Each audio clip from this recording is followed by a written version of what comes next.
நம்ம மாடி தோட்டத்தில rain lily பாருங்களேன், எவ்ளோ அழகா பூத்திருக்கு. ஒரே நாள்லயே 25லேருந்து 30 பூ பூத்திருக்குங்க. பார்க்கவே அவ்ளோ அழகா இருக்கு. கலர்ஃபுல்லா இருக்கு. YouTubeலலாம் நான் நெறையவே வீடியோஸ் பார்த்துருக்கேன். நெறைய பூக்கள் பூக்கிற மாரி காமிச்சிருக்காங்க.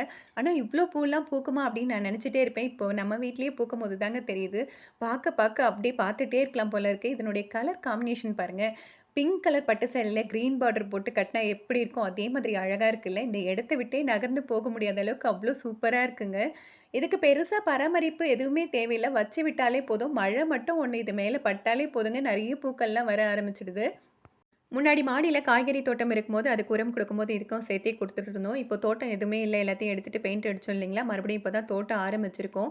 ஆனா விதை போட்டது எதுவுமே முளைக்கல. ஆடி பொறந்ததுலேருந்து நானும் 3 முறை விதை போட்டு பார்த்துட்டேன். எதுவுமே முளைக்கல. 1, 2 முளைச்சாலும் அது கருகி தாங்க போகுது. முளைப்பு திறன் குறைவா இருக்கு. ஏன்னா மழையும், வெயிலும் மாறி மாறி இருக்கிறதுனால, இப்போதைக்கு இந்த பூக்கள் மட்டும் தாங்க பூத்துட்டு இருக்கு. இந்த பூக்கள்லாம் எப்படி இருக்குன்னு கமெண்ட் பண்ணுங்க.